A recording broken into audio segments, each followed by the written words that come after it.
దేవునికి స్తోత్రము.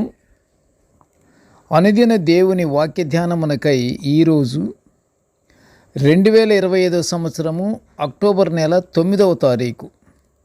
ఈరోజు ధ్యాన వాక్యము పరిశుద్ధ గ్రంథము నుండి మత్తయి సువార్త 27వ అధ్యాయము 37వ వచనాన్ని మనం ధ్యానించుకుందాము. ఈరోజు ప్రియ దేవుని బిడ్డలారా, మీకు ప్రభునామమున శుభములు దీవెనలు కలుగునుగాక. నేటి ధ్యాన వాక్యాన్ని మనము పరిశుద్ధ గ్రంథం నుండి మనం చదువుకుందాము. మత్తయి సువార్త 22వ అధ్యాయము 37వ వచనము.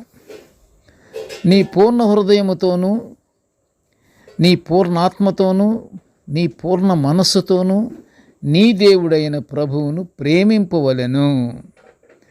ప్రియ దేవుని బిడ్డలారా, నేటి ధ్యాన వాక్యములో దేవుణ్ణి ప్రేమించే విధానం గురించి యేసుక్రీస్తు ప్రభువు వారు చెప్పిన మాటలను మనం ధ్యానించుకుంటున్నాము. ప్రభువారు అనేక జనములకు బోధ చేయుచున్న సమయంలో ఒక ధర్మశాస్త్రోపదేశకుడు ప్రభువుని శోధించటానికని ఏమడిగాడంటే, ధర్మశాస్త్రములో ముఖ్యమైన ఆజ్ఞ ఏది అని అడిగాడు. ఆ అడిగిన ధర్మశాస్త్రోపదేశకుని ప్రశ్నకు, నీ పూర్ణ హృదయముతోనూ, నీ పూర్ణ ఆత్మతోనూ, నీ పూర్ణ మనస్సుతోనూ నీ దేవుడైన ప్రభువును ప్రేమింపవలెను అను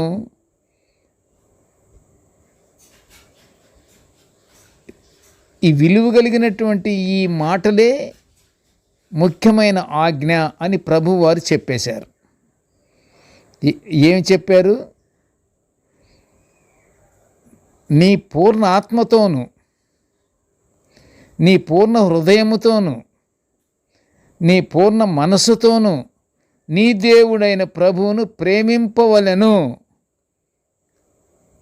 ఇదే ముఖ్యమైన ఆజ్ఞ అని ప్రభువారు చెప్పారు ఆ ధర్మశాస్త్రోపదేశకుడికి. అలాగే నిన్ను వలె నీ పొరుగువారిని ప్రేమించుము అనున్నది రెండవ ఆజ్ఞ. మీరు ఒకరినొకరు ప్రేమింపవలెను అను మీకు క్రొత్త ఆజ్ఞ ఇచ్చుచున్నాను. నీ దేవుణ్ణి పూర్ణ హృదయముతోనూ, పూర్ణాత్మతోనూ, పూర్ణ మనసుతోనూ ప్రభువును ప్రేమించాలి. అలాగే నిన్ను వలె నీ పొరుగు అని ప్రేమించాలి. ఇది ముఖ్యమైన ఆజ్ఞలు అని ప్రభువారు చెప్పారు.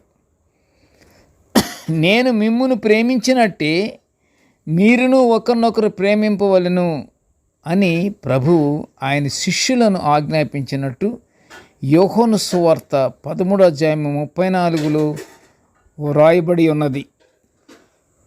ప్రియ దేవుని బిడ్డలారా, ఒక నిజమైన క్రైస్తవుడు దేవుని అంగీకరించి దేవుని విశ్వసించి దేవుని యందు భయభక్తులు కలిగినటువంటి బిడ్డ ఉంటే ఒక నిజమైన క్రైస్తవుడు అవుతాడు. ఆ నిజమైన క్రైస్తవుడు ప్రభువు ప్రేమించినట్లే తన తోటివారిని కూడా ఖచ్చితంగా ప్రేమించాలి. నిజమైన దేవుని బిడ్డేగానైతే తప్పకుండా అతను ప్రేమిస్తాడు. ప్రేమ లేనివాడు వ్యర్థుడు. ధర్మశాస్త్రంలోని ఆజ్ఞలన్నిటికీ లోబడి అనుసరిస్తాడు. ఏదైనప్పటికీ ఈ మొదటి ఆజ్ఞ, రెండవ ఆజ్ఞ ప్రేమ గురించి ఇవ్వబడిందే ఇప్పుడు మనము ధ్యానించుకుంటున్నాము. ప్రియ దేవుని బిడ్డలారా, ప్రేమ కలిగి ఉండాలి. ఏమని? నేను మిమ్మును ప్రేమించినట్టే మీరును ఒకరినొకరు ప్రేమింపాలి. మీరు ఒకరినొకరు ప్రేమించాలి అని ప్రభువారు చెబుతున్నారు. అంటే ప్రభువారు ప్రేమిస్తున్నారు కదా మనల్ని, అలాగే మనం కూడా ప్రక్కతను కూడా ప్రేమించాలిగా. అందుకని అలాంటి ప్రేమ లేకపోతే అతను దేవుని బిడ్డ కాదు, అతని వ్యర్థుడు. ధర్మశాస్త్రంలోని ఆజ్ఞలన్నిటికీ లోబడి తప్పకుండా ప్రేమించేవాడైతే అనుసరిస్తాడు. ప్రపంచంలోని మనుషులందరినీ మనం ప్రేమించలేము. అయితే మన శక్తి మేర మన తోటి విశ్వాసుల పట్ల, మనతో పాటు ఉన్నవారి పట్ల, మనతో కలిసి కూర్చొని మాట్లాడుకునే వారి పట్ల, మనతో ఉన్నవారి పట్ల,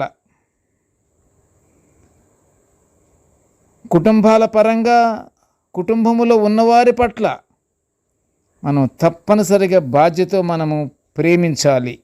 నీవు నిజమైన బిడ్డవైతే, నువ్వు నిజమైన దేవుని బిడ్డవైతే నువ్వు ప్రేమించాలి.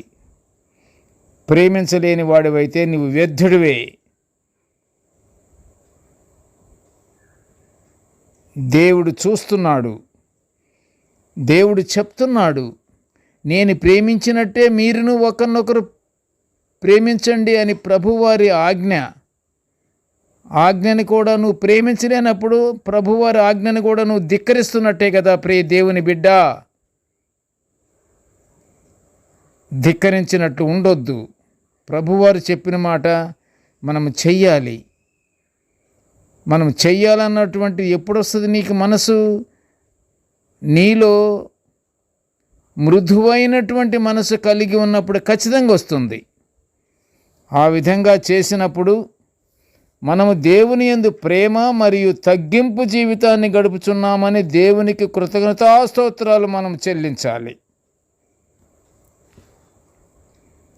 ప్రేమించటమే కాదు, తగ్గింపు ధోరణి కూడా మనలో ఏర్పడుతుంది అంటున్నాడు ప్రభువారు. చెబుతున్న మాటలు ఇవన్నీ మత్తయి సువార్త నుండి. అంతేకాదు కానీ ప్రభువు చూపిన ప్రేమ ప్రకారంగా మొదటగా మన ఇంటిలో మనము కుటుంబ సభ్యులను ప్రేమింపాలన్నది మొట్టమొదటి మెట్టు. ఆ మెట్టు ఎక్కటానికి, ఆ మెట్లన్నీ ఎక్కాలంటే మొదటి మెట్టు ఎక్కాలి. మొదటి మెట్టు ఎక్కాలంటే నీ ఇంటిలో నీ కుటుంబ సభ్యులతో ప్రేమతో గడపాలి. నీ కుటుంబ సభ్యులను ప్రేమించాలి. ఇది మొట్టమొదటి మెట్టు.